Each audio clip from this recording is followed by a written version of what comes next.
I have one announcement to make. Actually, I have two announcements to make. I want to mention, first of all, that on this coming Saturday, in a couple of days, we will be holding our annual assembly, 56th annual assembly here in this very room. And if you have not signed up and are planning to do so, please do so tonight. If you are not sure if you would like to do so, I would encourage you to do so. If you are planning to attend the luncheon, there is a reservation and a fee for the lunch. And of course, all members in good standing can attend and vote and participate. So please talk to Kathy or me or Nancy or somebody connected with the organization if you would like to be on hand. Next Thursday, we will be having a lecture by Professor Varam Shamasyan, Director of the Armenian Studies Program, California State University, Northridge, and the subject of his talk will be humanitarian intervention by the Armenian prelacy of Aleppo during the first months of the genocide. And again, that's next Thursday, March 20th, back at 8 p.m. So hope we can see you there.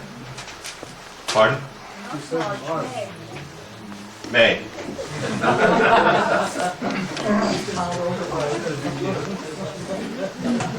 You were just testing us. It's just been one of those days. Well, I have now a terribly difficult task before me. As I hope you all know, tonight's lecture by Professor Russell is being given in honor of the 90th birthday of Professor Richard Fry. Professor Fry's actual birthday was January 20th, so in fact we are approaching 90 and a half, but we'll round it down to 90 for the occasion. What? January 10th. January 10th? Wow, I'm not getting anything right. Jeez. Well, other than getting my basic facts right, the difficult task I have before me is that in really only a few minutes, I would like to try to convey something of the magnitude of Professor Fry's contribution, not only to NAASR and to Armenian studies, but to scholarship in general. Frankly, my feeling is that it can't be done, but here goes.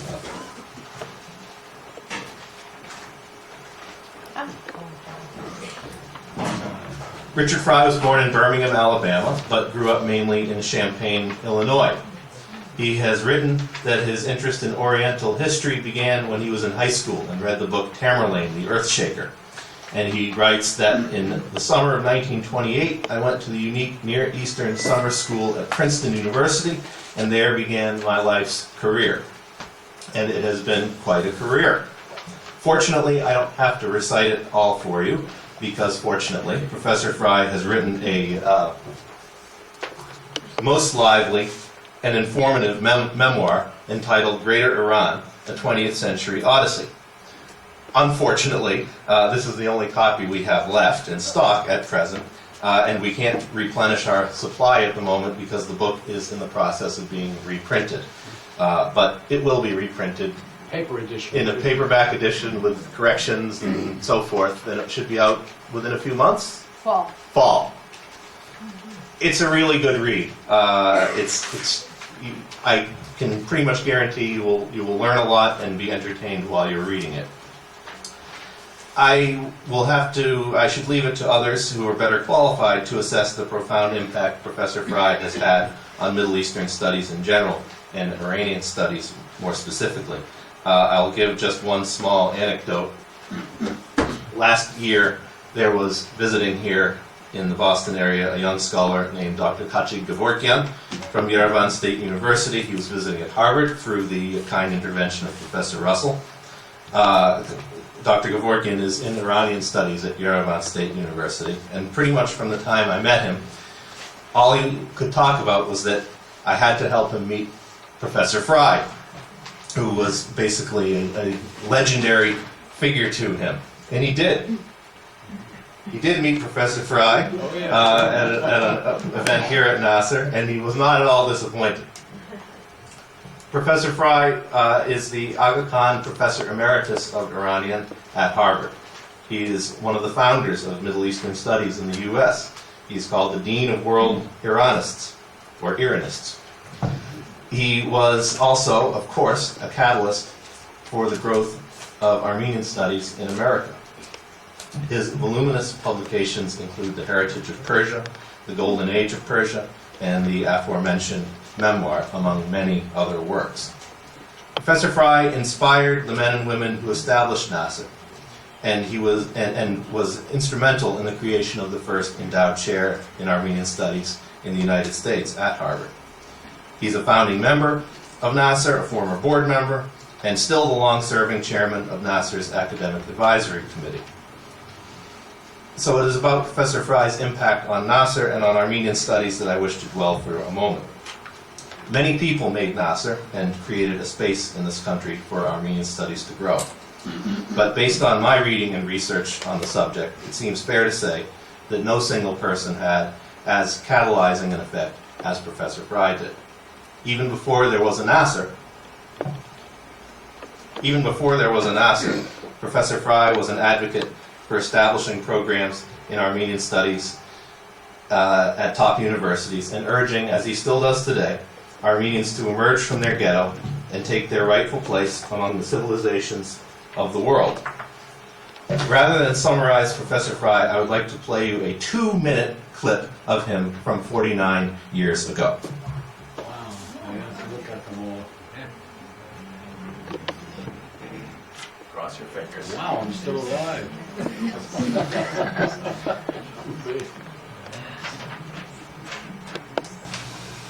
Armenian studies cannot and are not isolated. The Armenians in their history, and it's a long history going back to the beginning of written records almost, have been in contact with various peoples on the right and on the left, on the north and on the south. And therefore, the study of Armenian is part of a vast area, the area, as a matter of fact, in which our history began. And that from the very earliest days, it's from the entry of the people who call into the land which is Armenia. Right from this time, when they had contacts with the Hittites and with the Assyrians and with the people of Urartu and so on, you have right on down to the present time, not only a nucleus of Armenian history, but a tremendous influence outside. So therefore, anyone who does work in the Armenian field, whether it be in linguistics, in history of religion, in straight history, in art, architecture, or literature, or general thought, he has to be conversant with the cultures which surround Armenia. And vice versa. A person concerned with the Iranian field also has to be concerned with Armenia. That's why I am. Or a person concerned with the expansion of Islam, the history of Islam, must also take an interest in this. In short, the picture of Armenia, the picture of Armenian studies in the universities, in Harvard, if you will, cannot be a simple question of studying the language or the literature of Armenia. It is a much wider question, a vaster question, if you will, a problem which is joined with other problems and which there is no end of the amount of work that needs to be done. If this is kept in mind, the vista, the problems of scholarship in this field can't even be touched tonight. They are so immense and so many of them that one could even be discouraged. But this, of course, we should never be. In short, I think that the establishment of a chair at Harvard, the development of a program in Armenian studies, is long overdue, and that the task must be of the highest scholarly level right from the start, and I think from the past history of Harvard you may be assured that it will. Thank you.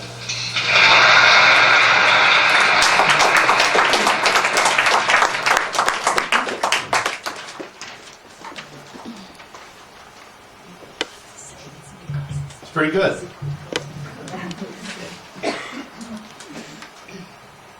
In a way, those words of Professor Fry from half century ago are the perfect transition to our speaker tonight. But before I introduce Professor Russell, I need to do two things.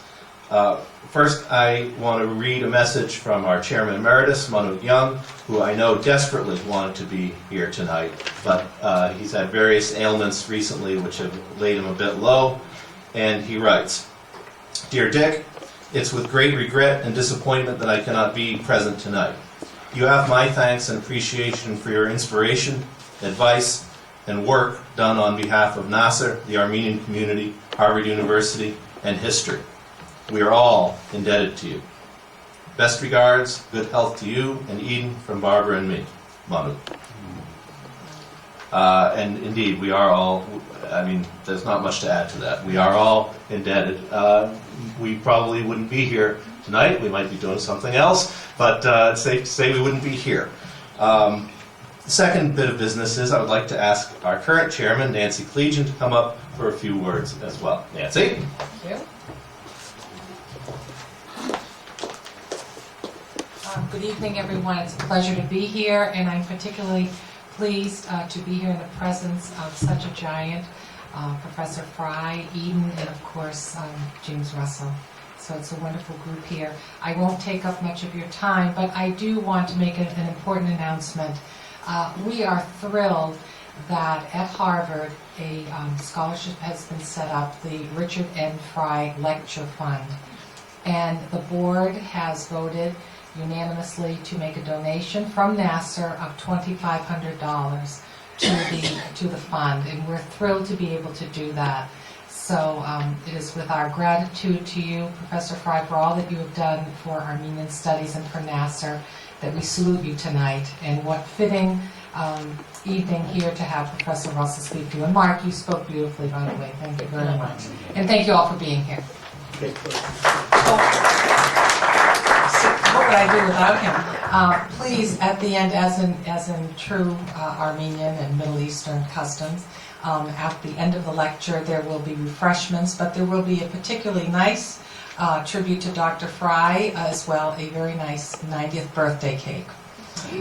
So please stay for that. I didn't want to give it away, but I was afraid you would all flutter away. So please stay so we can honor him with a lovely birthday cake, which I promise you will be delicious. So thank you again.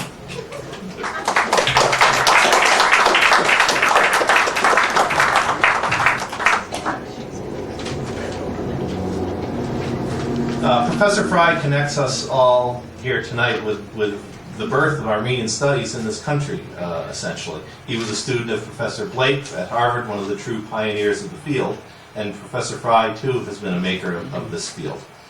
Our speaker tonight, Professor James Russell, no stranger here, is also a part of this great chain of tradition that forms Armenian studies.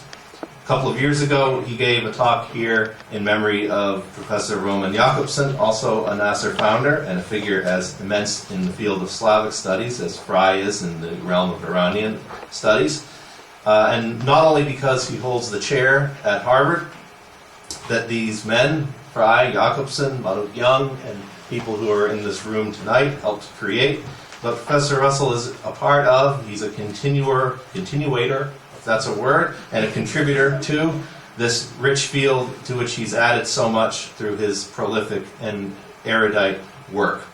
He's been the Mashtots Professor of Armenian Studies at Harvard since 1992. His books include Bosphorus Nights, the complete lyric poems of Bedros Turian, and Armenian and Iranian Studies, both published by Harvard in conjunction with NAASR.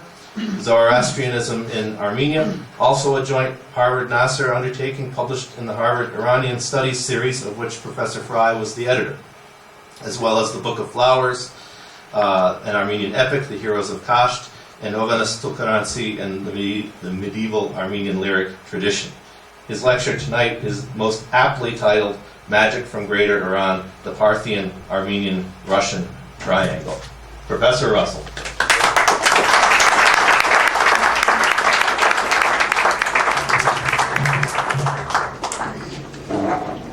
Thank you. Ladies and gentlemen, Does everybody have a handout? I hope you do. It's going to be complicated.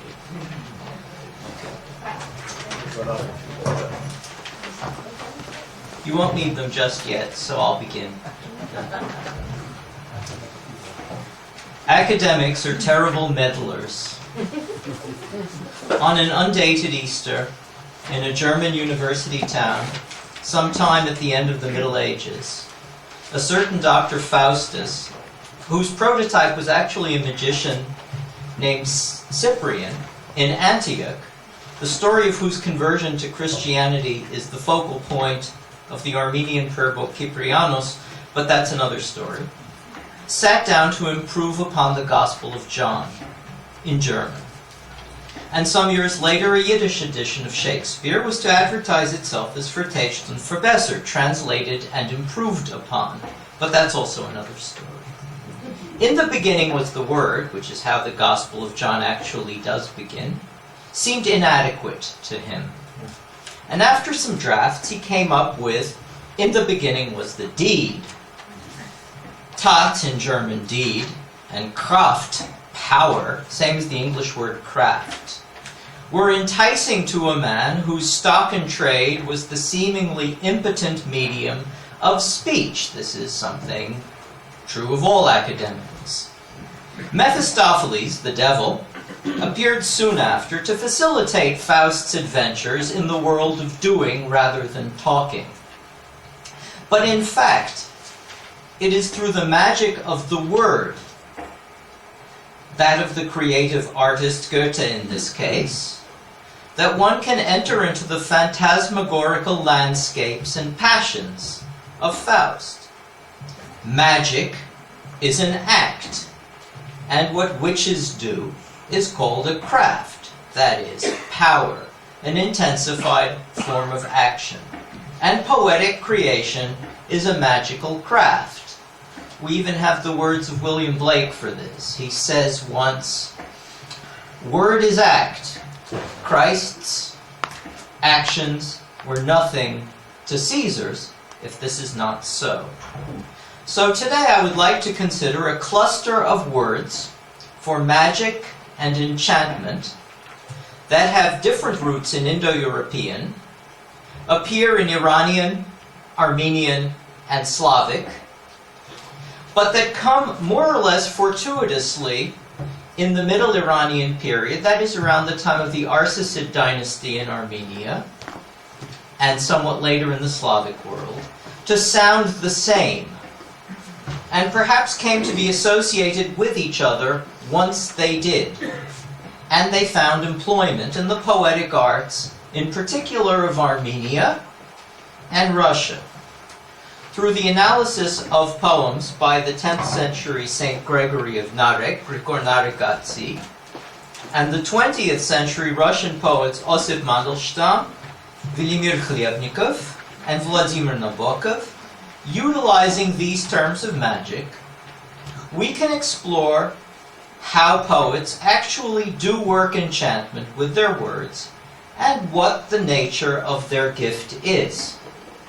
In particular, I want to argue that magical poems do not merely suspend disbelief, as any good fiction does, but induce the reader to participate in the creative act of composition itself, much as if a member of the audience at a concert were suddenly to be found in possession of an instrument and enabled not merely to play with the orchestra, but to improvise on Mozart. This is what magical poetry does. It's quite extraordinary. Such an investigation is an argument for a humanistic approach to philological questions. And it demonstrates, I hope, the particular usefulness of a broad interdisciplinary method to that endeavor. The interdisciplinary method for which Professor Fry argued so eloquently when he championed Armenian studies at Harvard in the first place. It also proposes that a careful reading of literature, the intense aesthetic experience, enables a person to transcend by its magic the bounds of what Sigmund Freud called normal human misery. It helps to make life tolerable, And that's a good reason to study literature. At a time when I gather even many domestic pets in the UK and the US are on antidepressant drugs, that is no small thing. And I wish to offer this attempt to Professor Richard Fry, the visionary scholar and beloved colleague, whose efforts made the dream of an Armenian chair in the United States a reality, and whose scope of learning embraces all the areas we are to range over. The intellectual and spiritual realm stretching from Central Asia to the Slavic world that he correctly calls in his memoir Greater Iran. First then, the linguistic bare bones of our inquiry. And now you can refer to the handouts. I'm sorry the print's so tiny, we wanted to squeeze it all onto two sides. In the Avestan language of the Zoroastrian sacred scripture, we find a base varas, meaning to do. It derives from an Indo-European root that produces both our own English work, through German, and less obviously, but through two sound changes, the Armenian word chords, work, same as the English word. Centuries later, the Middle Iranian form of this base, as varsh, from Vars goes to Varsh, enters Armenian as a loanword meaning to cultivate, from which we have the compound forms, also with Iranian suffixes in Armenian, Varshapet, a master of cultivation, thus a teacher, and Varsharan, a place of cultivation, a school. A different Avestan word, Varcha, meaning miracle, cognate to the Sanskrit word Varchas, meaning splendor, produces in Middle Iranian a form sounding very much like the do and cultivate word, though they are not the same. So in Middle Persian, the word Varzhavand or Varzhavan, depending which dialect of Middle Persian you care to speak, miracle worker. Sogdian, that's in eastern Iran in the Samarkand area, Wars or Waj, magic, and important rhyming compound Kajatwaj or Karzatwaj, meaning miracle, are produced. Now, in Parthian, the Middle Iranian language with which Armenians were familiar for some 7 centuries at least, the Avestan Varcha, meaning miracle, would have been pronounced Varsh, just like the word for cultivate or do. And remember that magic is an intensified form of doing. And since magic is that, people would have thought that the two different words were the same. They were not, after all, historical linguists. Now, the Armenian word for a brave person, or a giant, or a certain kind of supernatural creature who lives in the larger mountain of the two mountains called Masis, is kaj.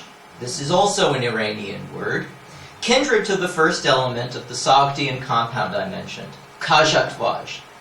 That is to say, miraculous and miraculous, a pleonastic construction that rhymes.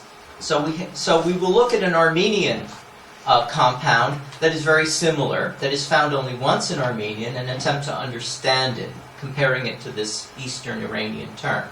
And in modern Eastern Iranian, we find in Urmuri a word waj, spell, which probably comes from Varsh as well.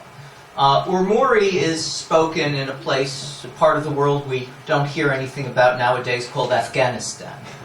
Maybe 15 years ago that would have sounded obscure.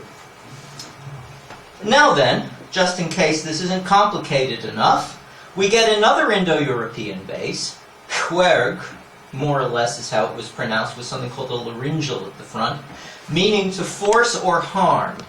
In other words, another word for working, but very intense. This base produces the Latin urgeo, from which is loaned English urge, to urge something forward. Yeah? From it also comes the old Slavonic word vrag, meaning enemy. Yeah?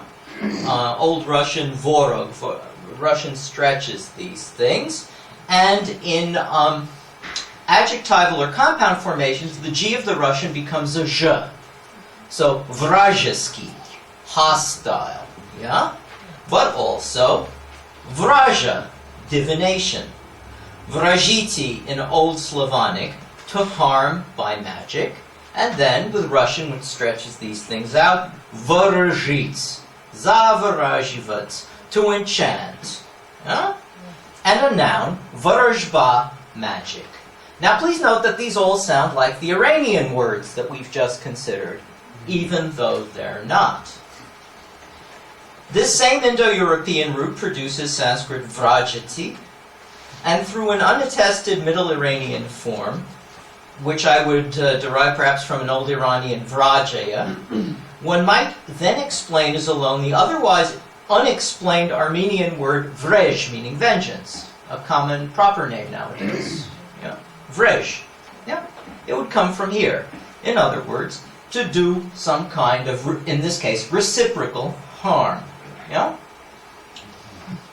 The Slavic word for magic, which sounds, as we've just seen, like the Iranian one, is loaned very widely into other non-Slavic and at least one non-Indo-European language of the Eastern European area.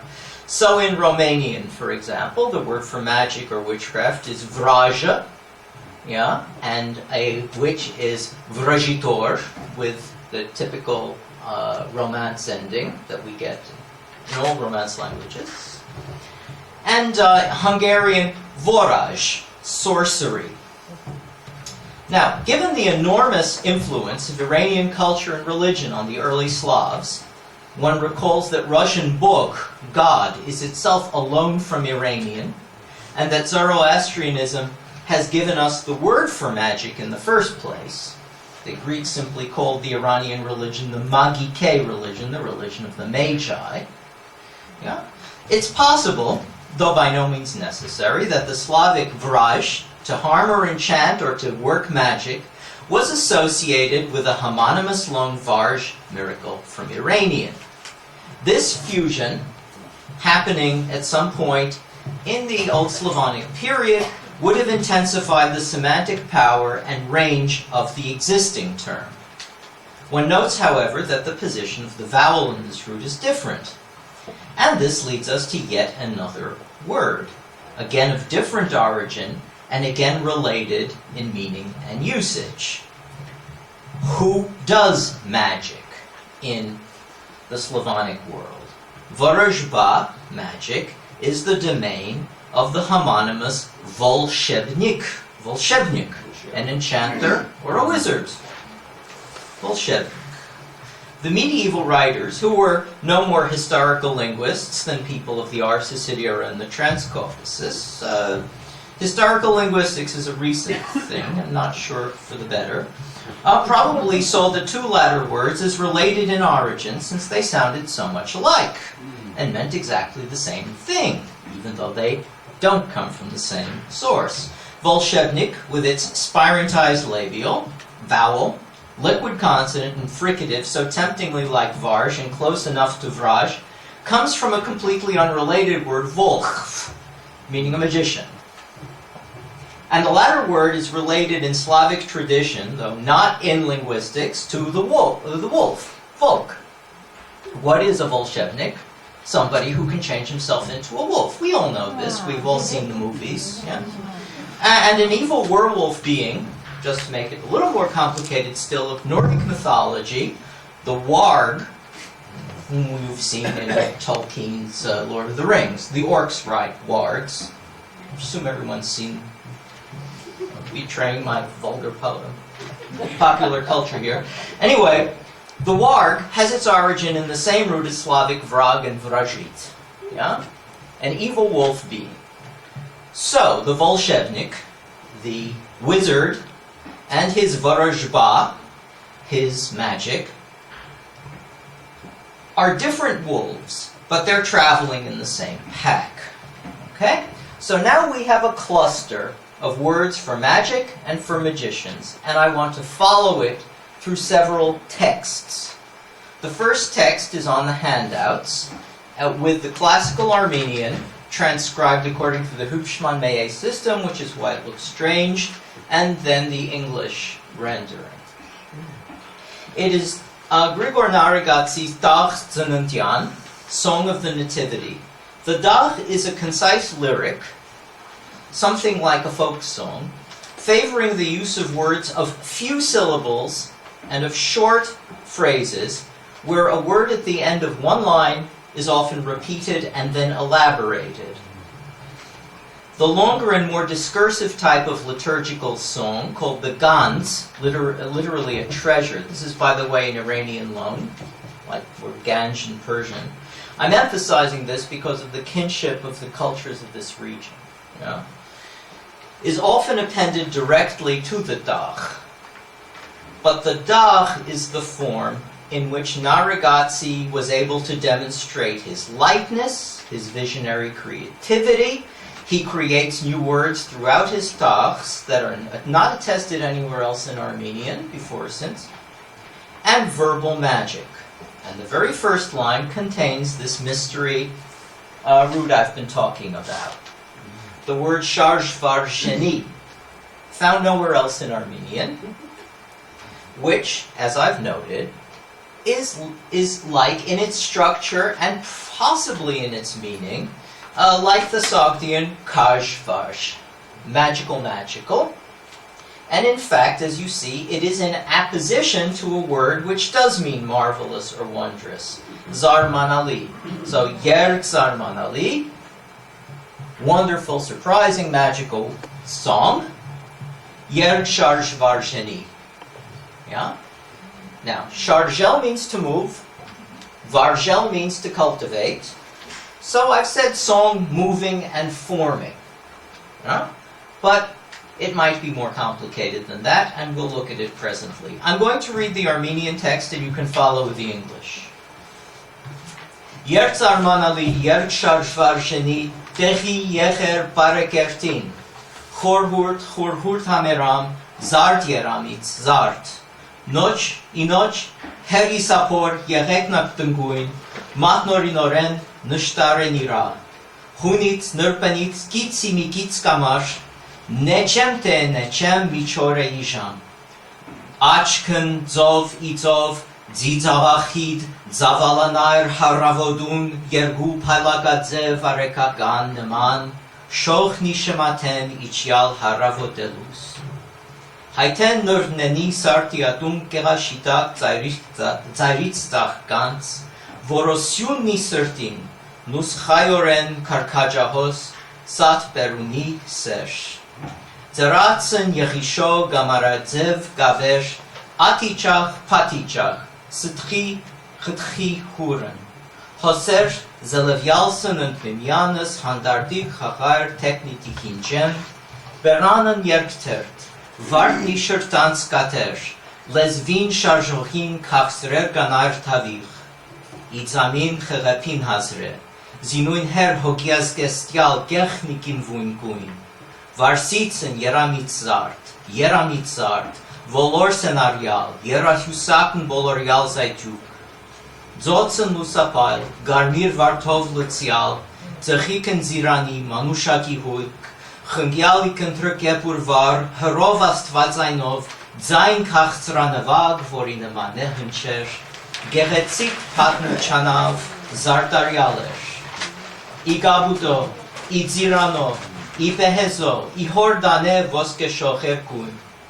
Գոթին արսատապայլ, ոսկետտուն կամարակա, հականց շապյուխա, մանրամասին հորինվadzով կապտիալ, անզինն իշարժել, մարգարտապայլ գեղովն, voditsն իքայլել, լույսն իկատիլ արնույր, այն թագավորին, այն նորածին պրկչին, ըզքեզ բսագողին, park հավիտյանս amen. Now it sounds beautiful, but it really I'm not sure I know what it means, and I've made an attempt, but this is the thing. It hints constantly with words that we can understand of a larger meaning, and you have to let yourself go and flow with it. Yeah? But now I want to analyze it, and then you can come back to it in your own spare time. Yeah? Several striking features are immediately apparent. Even for the lexicon of the 10th century, the language is both opulent and rich and extremely obscure. The syntax is in the main so telegraphic, as any rendering has to be an approximation.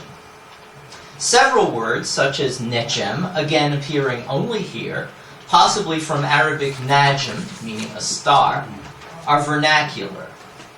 And this is a salient feature of this kind of magical poem. It draws heavily on vernacular. Narikatsi mostly wrote in Gurapar, classical Armenian.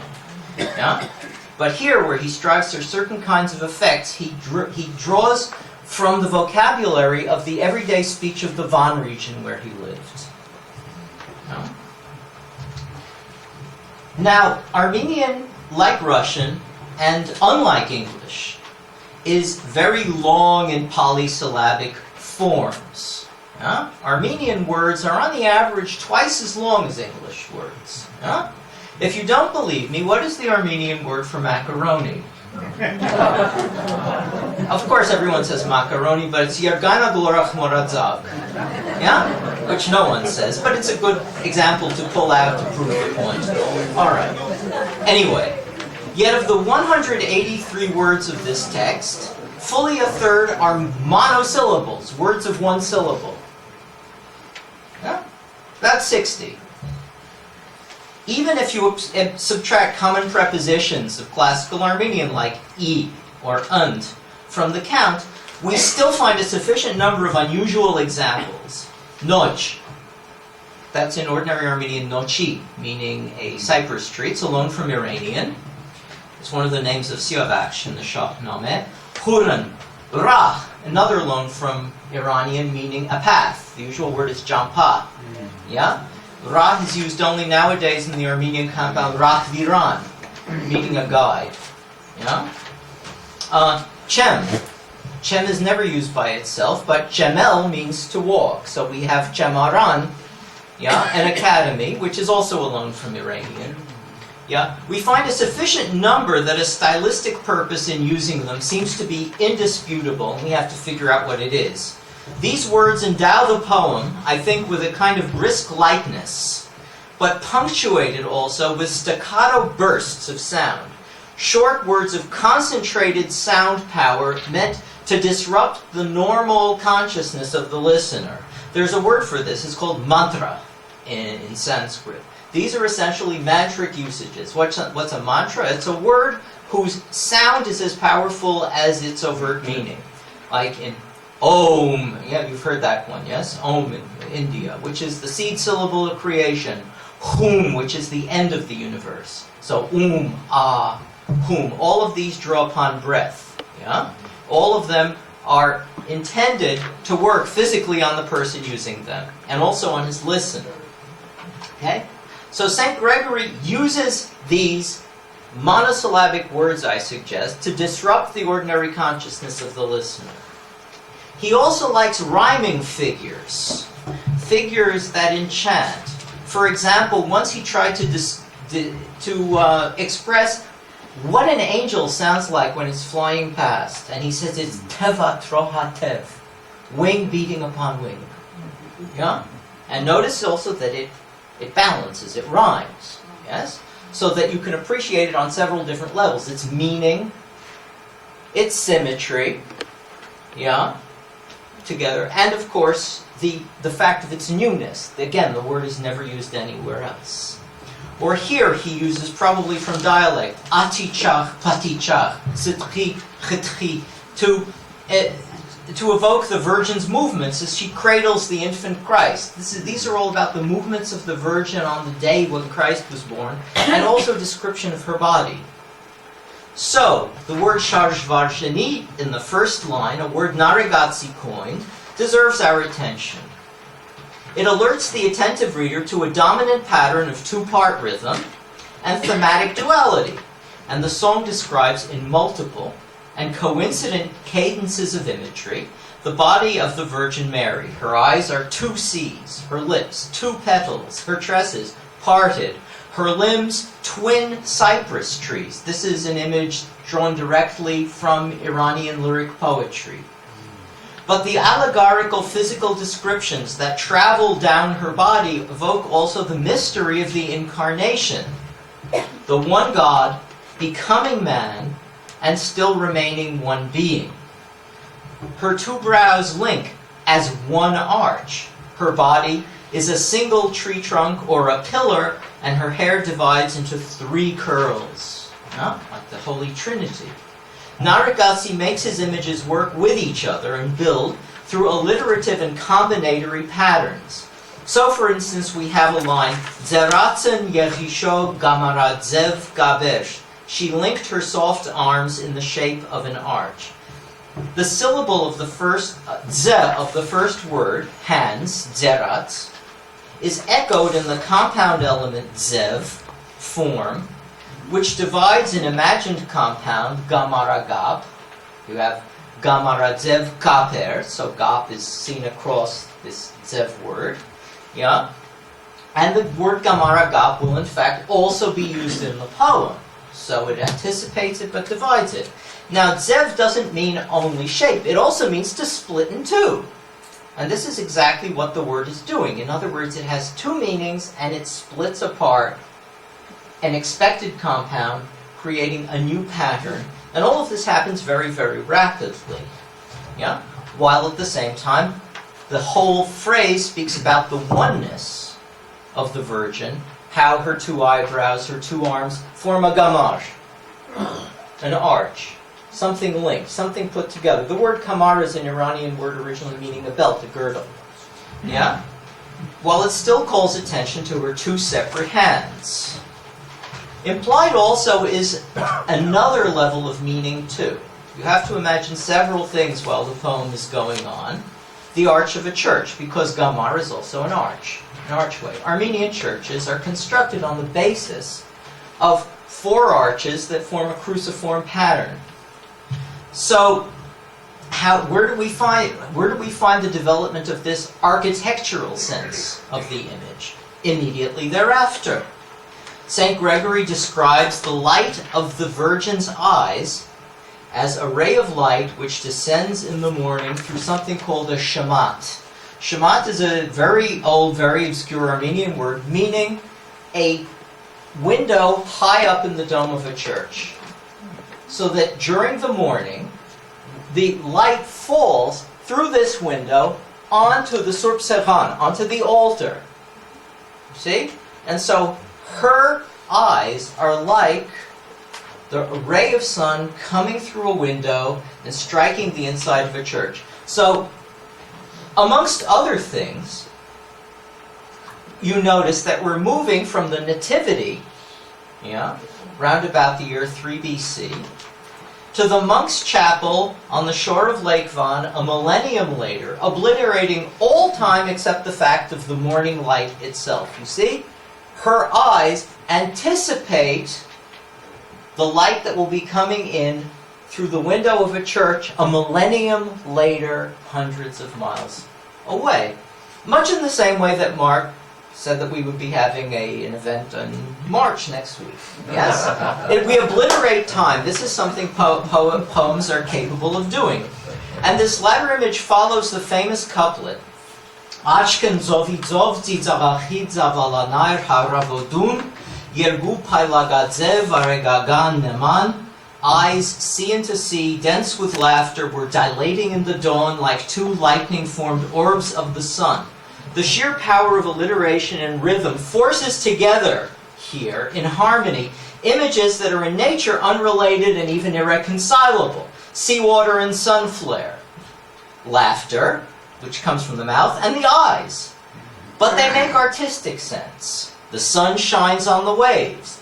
The eyes seem to glitter when one laughs. And the 2 lines are drawn together also on a phonetic level by the repetitive O's of Dzov and Aravod, sea and morning, merging with the final Un and U of Aravodun and Yergu in the second line. The poet also employs a virtual Garden of Eden of trees and flowers.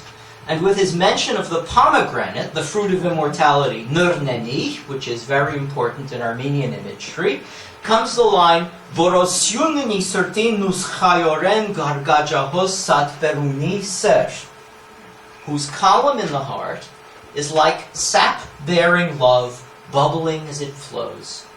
The rhymed reduplicative word gargajahos, again a compound original to the poet and fully onomatopoetic. Gargaj is what water does when it flows. You can hear it that way. Yeah? Is deployed in a luxuriant 4-syllable long compound, following the other 4-syllable word nuschayoren, which means as a simile.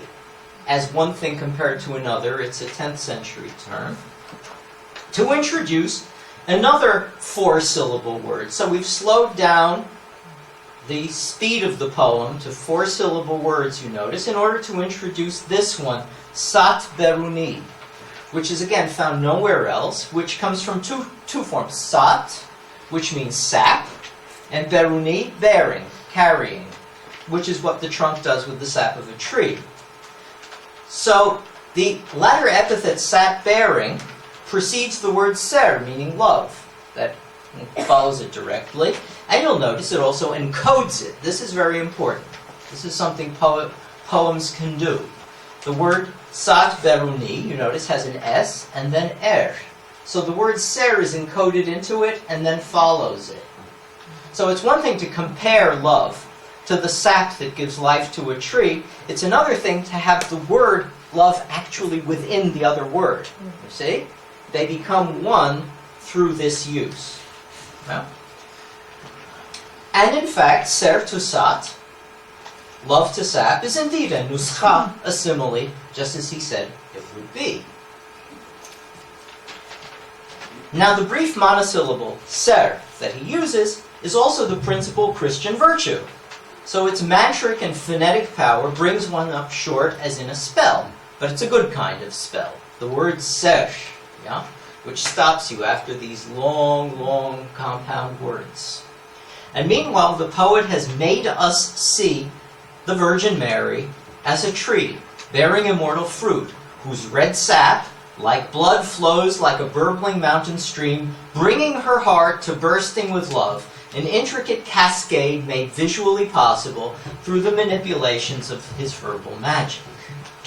The pattern of color also runs through this poem. One starts with a burst of light and fire, pile, shoch, arev, luis, and then follows a cadence of hues, essentially blood red, pomegranate wine. He even mentions the color of wine. And Armenians drink pomegranate wine on the occasion of a wedding. Yeah? And Christ's birth is like a divine wedding of heaven with earth. Yeah?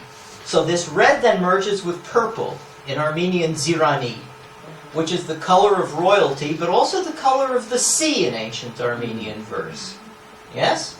Zovan zirani, the purple sea, is what we find in the Song of the Birth of Vahagan and everywhere else. Yeah? And finally, violet. So we have a progression. Vart, kinvuin kuin, garmir vart. Garmir originally means a pinkish red. And then zirani, purple, and that grading into manushag, violet. So we have a kind of gradation of red hues here.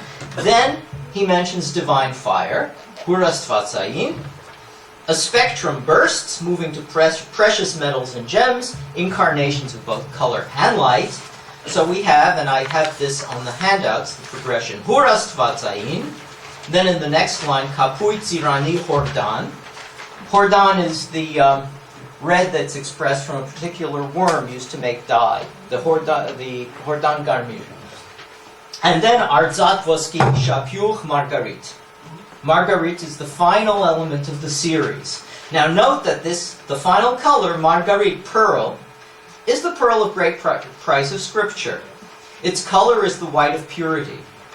Its shape is the sphere of perfection. We've been looking at different shapes throughout. Its source is the depths of the sea, so that returns us to the image of the Virgin's eyes. So again, the concrete poetic metaphor is made to fuse with idea, thing, meaning, and word, bound together indissolubly. And all these sets of images, marked by natural ebullience and brilliant color, are made to work together because they all describe a single thing, the Virgin's body on the morning of the birth of Christ as our gaze travels down it. The final, which is actually the first level of perception of the poem, is the sound itself. This is how a poem's communicated, its sound, which the author actually mentions in his very first line twice. Yerk, song, which is cognate to Rig Veda, Sanskrit, the word for song, which is both Zarmanali and Sharjvarjani, this word that I have mentioned. Now, Sharjvarjani certainly means cultivating and nurturing. That's what a mother does with her child. But the compound is in apposition to wonderful. So this forces one to wonder whether there is a secondary meaning to the word. That is to say, an identical sounding, unsaid word. A word that we have to supply. The word from Varcha, meaning miracle. And I mentioned that we have such a compound, exactly such a compound, in the Sogdian language, which has a great many isoglosses with Armenian. Huh? Now, if this Iranian reference may seem somewhat obscure, note that in the very next line, line 2, Naragatsi calls Christ paragert, well-formed. Gert, meaning formed, is the usual suffix given to cities. Tigrana Kert, yeah? And it comes from an Iranian word meaning to build. Darab Gerd is a Sasanian city in Iran. Yeah? And its second component would remind any Armenian reader of another well-known, familiar, and relevant compound, Hrashagert. Miraculous. A miracle, which is exactly what the incarnation is. This one from the Middle Iranian word frashagird, meaning literally the making wonderful, which is a Zoroastrian term for the transformations of what? Of the Messianic age. The Messianic age that begins now. And the precursor of the Zoroastrian Messiah is called by the Pahlavi epithet Varjavand, miracle worker. Varj. There's our word. So we have several echoes here. The circumstantial evidence that an Armenian listener of the 10th century might have heard this shadow word from Persian, along with the others, is intriguing and enticing. And it's worth remembering that we are in a culture here whose hymns still mention fire altars overthrown, whose folk epic hero is still named after the Zoroastrian god Mithra as Meher. Zoroastrianism was in St. Gregory's time still a very powerful presence in Iran, and Iran was not a foreign country, but closer than next door. To cite another great scholar from a state next door to Professor Fry's home, William Faulkner once said, "The past isn't dead. It isn't even past." So when we deal with Armenia and Iran, we have to keep that in mind. Even if this hypothesis is not true, the enchantment's still there. The motion and forming of the song, its thematic richness, the lexical feeling of the arcane call upon the multiple intellectual and imaginative facilities of a reader, his perceptions of metaphor, sound and movement, and color, all made to work together and at once. And it's this art, the intense participation of the reader in transcending the mundane, that makes its magical subject a magical experience as well. Now, let's sail north and forward 1,000 years from the Mazandaran coast of Iran to the mouth of the Volga at Astrakhan, or else fly from Armenia over the Kura River and the Caucasus Range, where the Ossetes, the last remnant of the Scythians, still dwell, and we find ourselves on the Russian steppes. This vast land, like Armenia, was steeped in Iranian language and culture from antiquity. The great river systems of the Don, the Dniester, display the common Iranian word for a body of water, Donu, that we find also in the name of the river that flows through Yerevan, Hrazdan. Hrazdan is named after Avestan Ferazdanu, which is the river on whose banks the prophet Zarathustra converted King Vishtaspa to his new religion. Yeah, so Hrazdan was named much in the same way that we have a Bethlehem, Pennsylvania. Yeah? The magic eagle, called in Avestan Sino Murcha, in Persian Simor, and in Armenian, where it becomes the word for a peacock, Siramark, is present in Russian too, in folklore as Simargo. And as we have seen, the Russian terms for a wizard and his arts of enchantment and magic sound just like the words for these things in Iranian and possibly Armenian, though they come from different roots. And I've suggested that these similarities, these imagined links to the Persian homeland of magic itself, might have endowed them with a special power, explaining their diffusion from Slavic across all of Eastern Europe. At any rate, Russians regard the spoken word, its meaning, its sound, and sometimes just the sound alone, with a reverence akin to that accorded the mantra in Indo-Iranian and Armenian kindred cultures. In her recent book, called Imagining Nabokov, Nikita Khrushchev's granddaughter Nina observes that Russians are so absorbed in their literature that fictional characters are reality.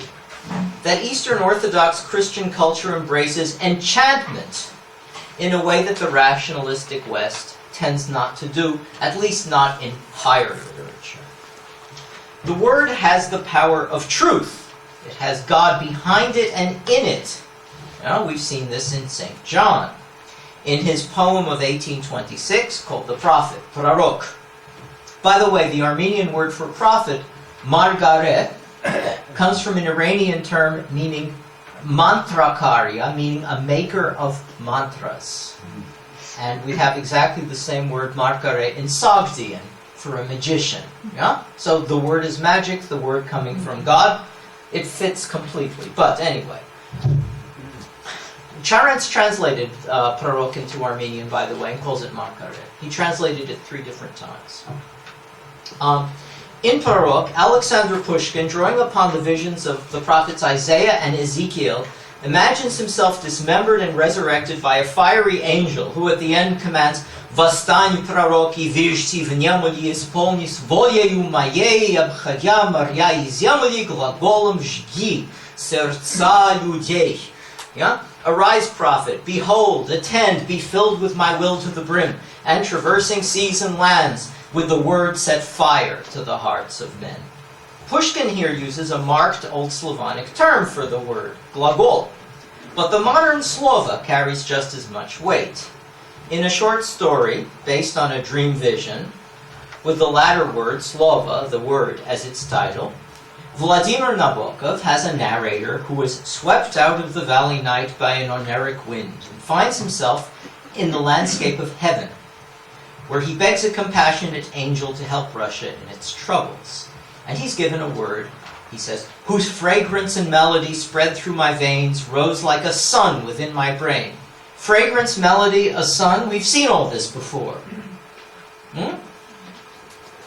I shouted it, I reveled in every syllable. But then, even as Coleridge's reverie of Kubla Khan had been broken, as the English poet artfully and I think disingenuously claimed, by a visitor from the nearby town of Porlock, so Nabokov's hero awakes and says, "O Lord, the winter dawn glows greenish in the window, and I remember not what word it was that I shouted." Now, Pushkin's prophetic word is anticipated. Nabokov stresses that it's forgotten. Either way, it's unsaid. This forces one to strain one's imagination for what it might have been, the lost word. You begin to wonder, what was it? Much in the same psychological manner that I were to tell you, try very hard not to think of white bears. immediately you'll think of a polar bear and not be able to stop. In the same way, you see, these writers use the device of not saying a word in order to have you invent it, to pull it out of you. Yeah? The Latin word for this, educare, is education, no? This is how it works. Nabokov lived in freedom as an emigre, but Nadezhda Mandelstam, the widow of the poet Osip Mandelstam, remained in the USSR, and in her second volume of memoirs, she writes of a darker vision and an equally unmysterious hope. I do not know whether Mandelstam was right when he considered Byzantium the symbol of division. He means the division between East and West. But what matters is not that, but what will happen next. Whether strength will be found to overcome the final collapse, the extinction of people and things, the grass, animals, and trees. And she continues, when I look at people's faces as they ride up the escalator in the metro, or stand in line for cutlets, it seems to me that the life in them is already seeping away. But sometimes even they, past exhaustion as they are, will suddenly pronounce a human word, and then hope is resurrected. Till his dying day, a man does not lose hope, even though he recognizes all its deceptions. And there's another hope. That one will not deceive. It's not connected with eschatological alarm. It's not commensurate with it. It's outside time and space. So what did the Russian writers do, and how did they do it? To bring the lost, unstated, forgotten word, the word that revives hope, the divine word that causes hearts to burst into flame. Well, the first thing they did was to look for likely sources of it. One looks for the roots of magic in magical speech, children's songs, folk spells, folk rhymes, magic words, and so on. So at the turn of the 20th century, Roman Jakobson and others, Roman Jakobson was a professor of linguistics here, and probably Professor Fry knew him. I never met him. I heard him once. The linguist Roman Jakobson searched for such rhymes. And he wrote, the essential property of counting out rhymes in magic sortitions, their dialectal designations, gadalka and vorozhitka, with the word vraj, vorozh, spell, suggest, these can be found in children's poems. In 1908, the symbolist poet Alexander Blok, in his article The Poetry of Spells and Exorcisms, cited one against river mermaids composed of nonsense words. But Jakobson discovered some of these were still used in ordinary speech by the followers of certain Russian charismatic sects. They seem to have bubbled up in their religious ecstasies. So the power of these lay as much in their sound as their sense. Their meaning was more suggestive than explicit, more a hint of something just beyond the field of vision than a clear description of something visible. They had an effect, but one couldn't pinpoint it, and yet it worked on them. The poet Vladimir Khlyebnikov approached all of this in a systematic way. He employed such words in what he called zaum, transrational language. And he writes in his essay on verses the following. They say verses have to be comprehensible. You should be able to understand a poem, right? And we've just proven that you don't have to. We've read Narragatsy, right? But a street sign is clear and plain language, and yet it's not a poem. So on the other hand, why is it that spells and charms of the so-called language of enchanters, volshebnaya rech, the holy tongue of paganism, these phrases like shagadam, magadam, vigadam, pits, pats, patsu, it's a Russian spell, are concatenations of selected words for which reason cannot render any account, yet are a kind of transrational language in the words of the common people. Meanwhile, the greatest power over man, the charms of witchery, varashba, are ascribed to these incomprehensible words, a direct influence upon the fortunes of the man. The greatest magic is concentrated in them. It's believed they have the power to direct good and evil and to guide tender hearts.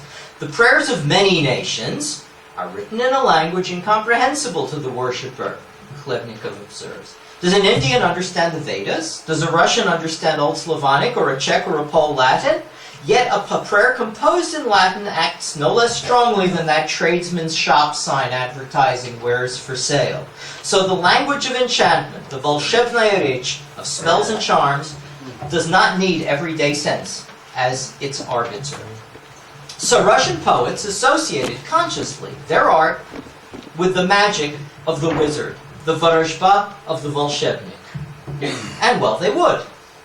The narrator, Charles Kinbote, in Vladimir Nabokov's novel, Pale Fire, says in his foreword to the poem by another character, John Shade, that it is, quote, an organic miracle, a fusion of image and music, a line of verse, and I experienced the same thrill as when in my early boyhood I once watched A Conjurer. Huh? Now the poem, of course, is Nabokov's own, and the writer called himself a conjurer, using the word volshebnik in Russian, seeing in it a partial anagram of his own name and surname, Vladimir Nabokov, which you can put into volshebnik. And like a conjurer or wizard, he believed himself also to be a shape changer. He not only changes words, having one word mean an overt thing and then also have a shadow meaning, he actually saw himself transformed. He says in his poetic testament, Slava, meaning fame, «Я башком себя вижу волшебником с птичьей головой в изумрудных перчатках, в чулках из лазурной чешуи прохожу, прочтите, остановитесь на этих строках». To myself I appear as an idol, a wizard, bird-headed, emerald glove, dressed in tights made of bright blue scales. I pass by, reread it, and pause for a moment to ponder these lines. Now, the word volshebnik, as we've seen, derives from a term meaning sorcerer, volch, which is associated in folk tradition with volk. Yeah? And the latter is not related linguistically to varg, evil, or vrag, enemy, from the base vraj that gives us vorozhba. But as I pointed out, we have supernatural wolves as well as real ones, and so they merge this way. Nabokov in this case isn't a werewolf, that sort of shape changer. No, he becomes something called a siren. This is his nom de plume. Siren is a siren. The Russian siren is, of course, the weaver of enchanting songs, whose purpose is temptation. The word for temptation in Russian is soblazn, which contains the same elements as vorozhits, yeah, or varsh, all the words that I've been speaking about, and there is a little table of them on the handouts. Or blaj, whimsy. Magician volshebnik, magic vorozhba, temptation blaj, labial spirant, liquid, sibilant, fricative. Now let's look at a poem that makes a spell out of all of this. A few years after his sojourn in Soviet Armenia, the country which he felt preserved a connection to the world culture of the Mediterranean, despite the confines of the Stalinist era, Osip Mandelstam, whose widow's memoir we cited, was exiled to a city south of Moscow called Voronezh. He saw this, rightly, as a malign portent of a much darker fate, and he wrote a very intricate quatrain about it, which you have on your handouts. Pusti меня, отдай меня, Воронеж. Уронишь ты меня и про Воронеж, ты выронишь меня и вернешь. Воронеж плащ, Воронеж, ворон, нож. Release me, give me up, Voronezh.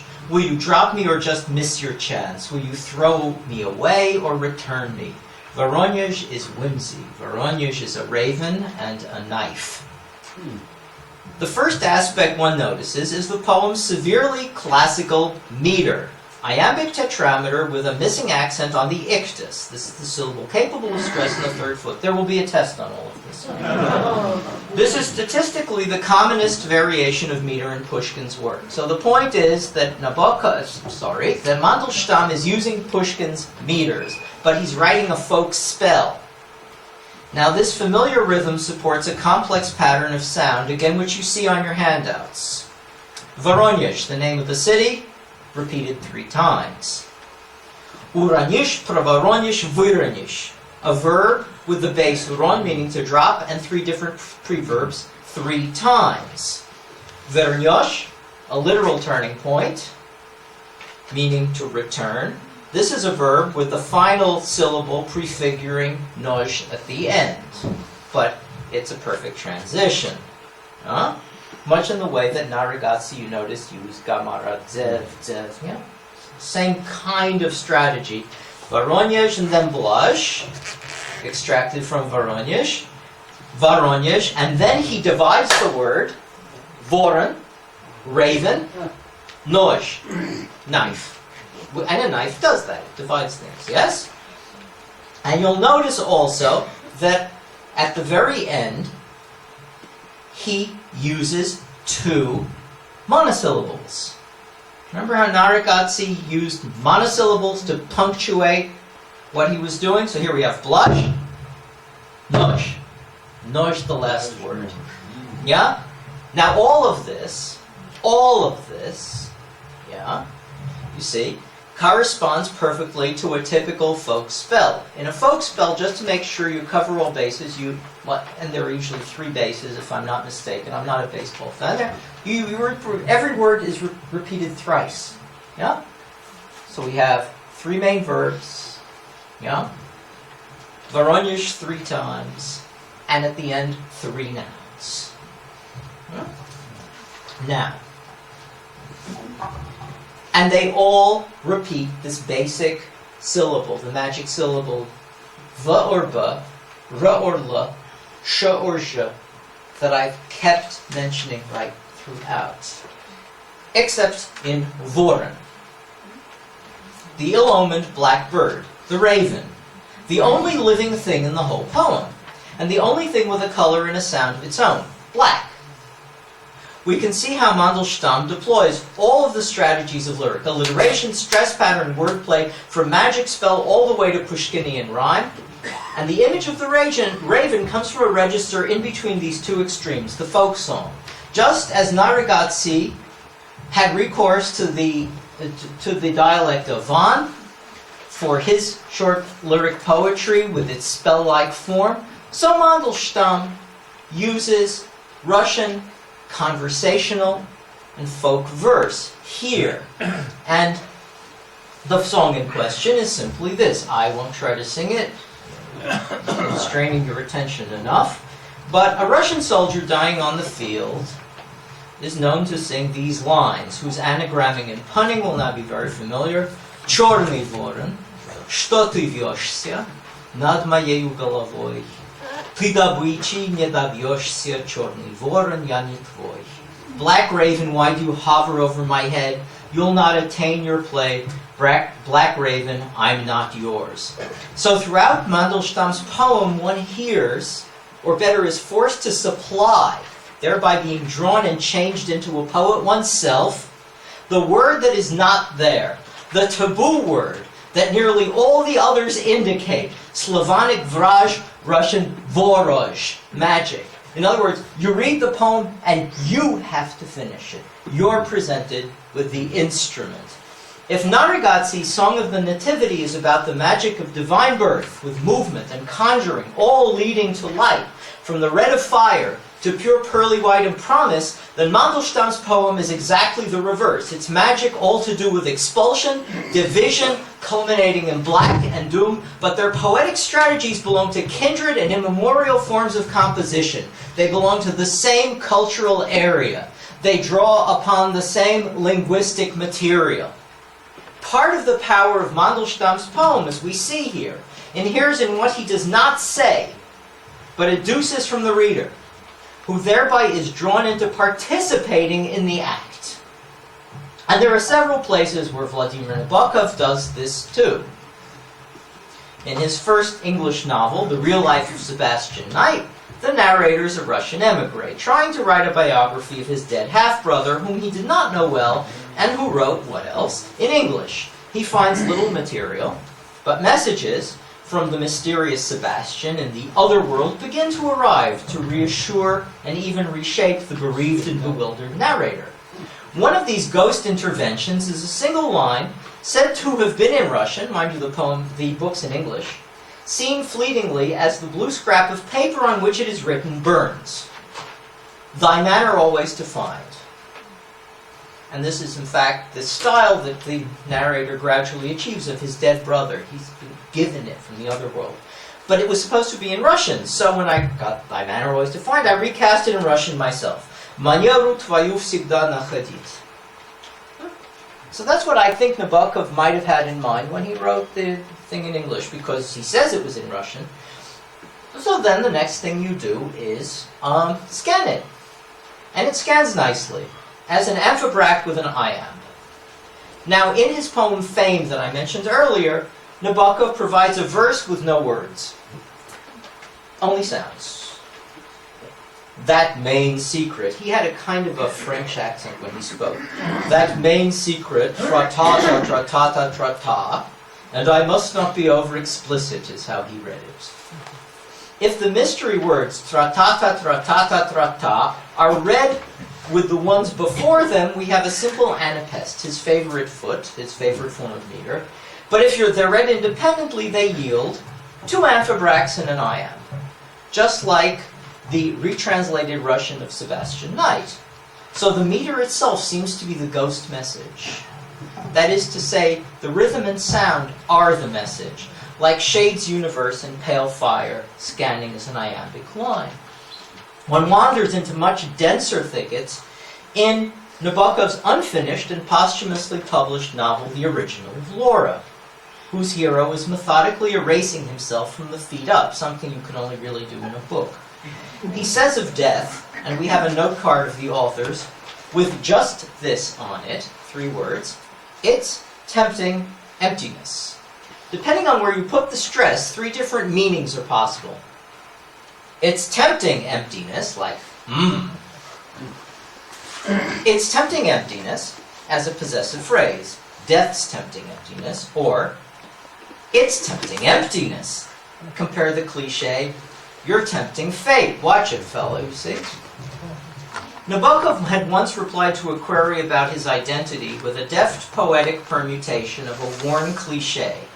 He said, I am American as April in Arizona, using alliterations and a fricative that leave the tedious as apple pie very far from the sun-drenched deserts of Arizona that he always thought were reminiscent of the steppes of Central Asia, where he always wanted to go and collect butterflies.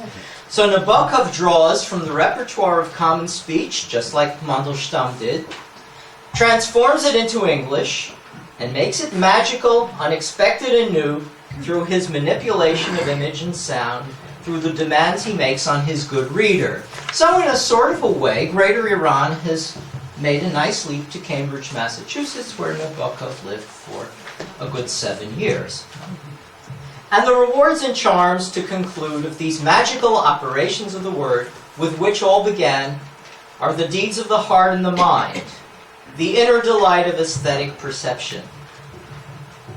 Avestan Varcha, Middle Iranian Varshavant, Sogdian Kajat Varsh, Armenian Kaj and Varjem, Naragatsi's Sharj Varsheni, Old Slavonic Vrajiti, Russian Vorozhits, Russian Volshebnik, Russian Volch, Russian Volk, Russian Voronezh, April in Arizona.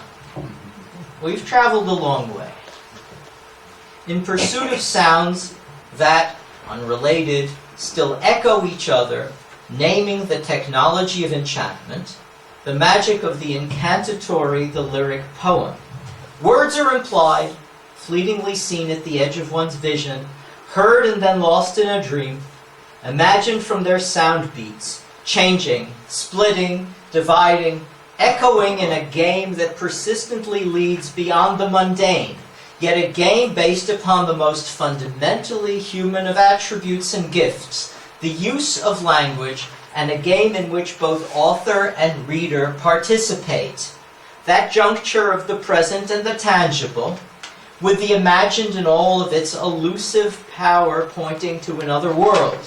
That is where the experience of the magic of literature really lies.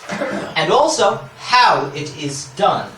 And then one passes through the boundaries of space and time, towards the hope that never deceives, towards freedom, the face of God, and home.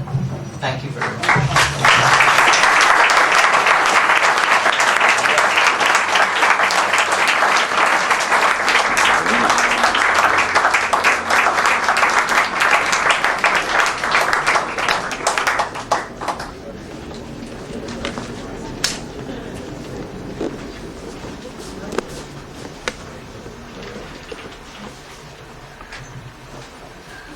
Well,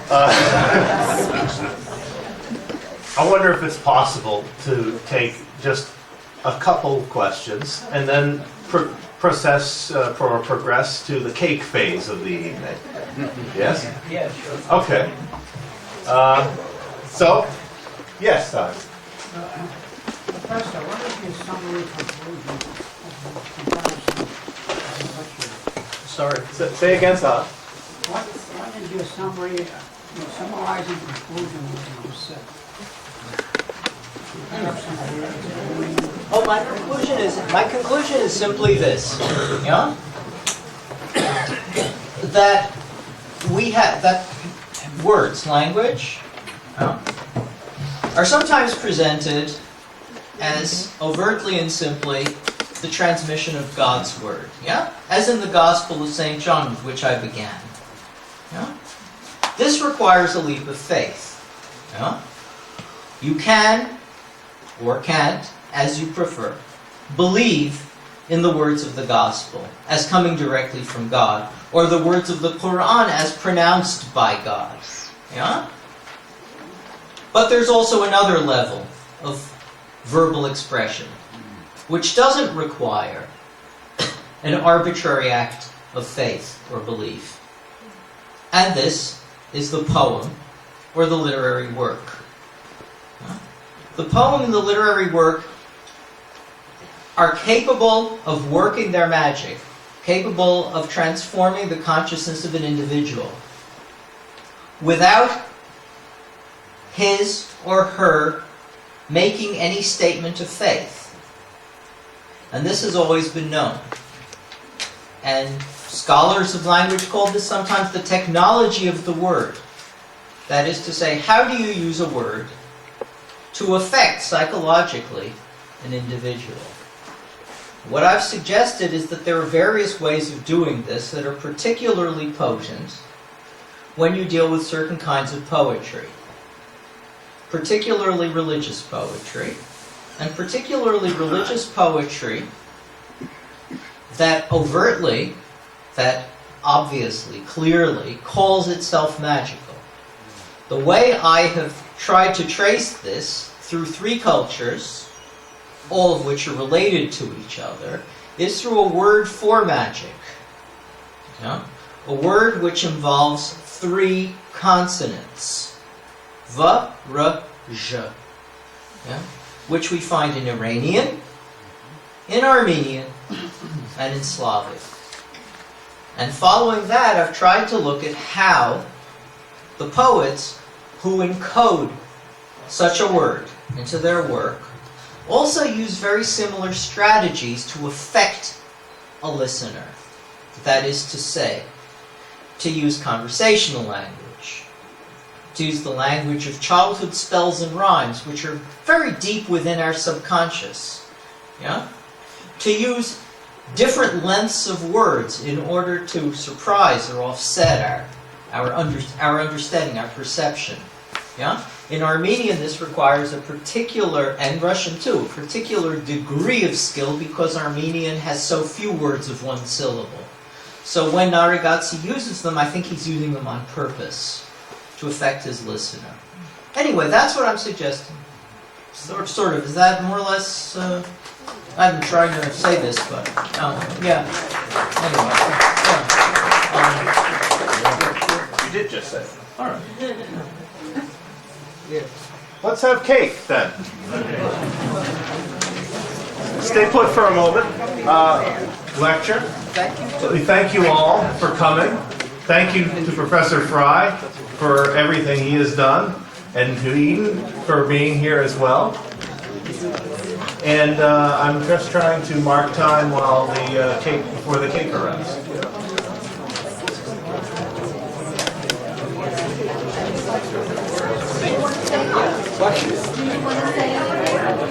Well, I don't think so. You do or don't? I will just take a minute to thank NAASR and the board for the donation to the Richard Fry Lecture Fund. We appreciate it very much. This is a fund that we hope will perpetuate greater Iranian studies at Harvard and bring lecturers such as Professor Russell, if there can be anyone like him, to Harvard to lecture. Yeah.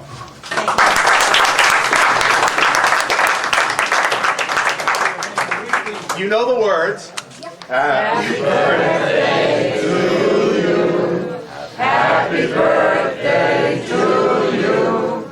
Happy birthday, Professor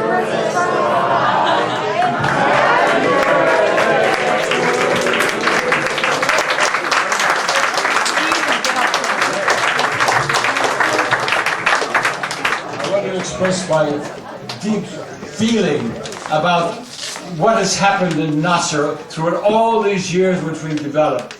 It is really remarkable, and I want to thank you again and again, all the people here who made NAASR. You made NAASR, and God bless you all. Thank you. Thank you.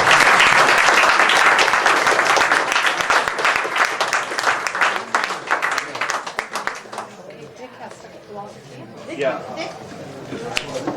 You have one remaining duty. What? Cut it? Blow it up. We'll cut it if you'll blow it up. That's easy.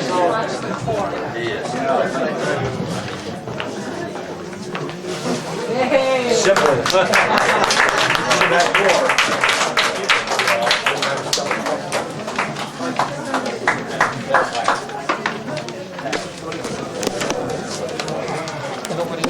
Sorry. Ian, we'll take some photos right now. Okay. Okay, please. Can we take the cake back in? Come for you. Ethan, would you stand up by the cake with Deb real quick? I want to take a picture with the cake. Get everything? Or should we be sitting down? That was great.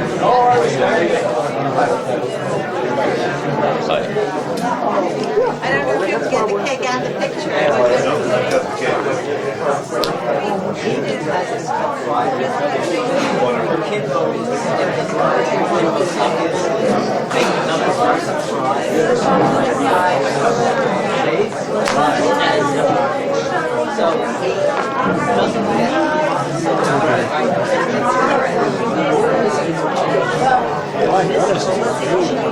Yeah, there was quite a nice crowd.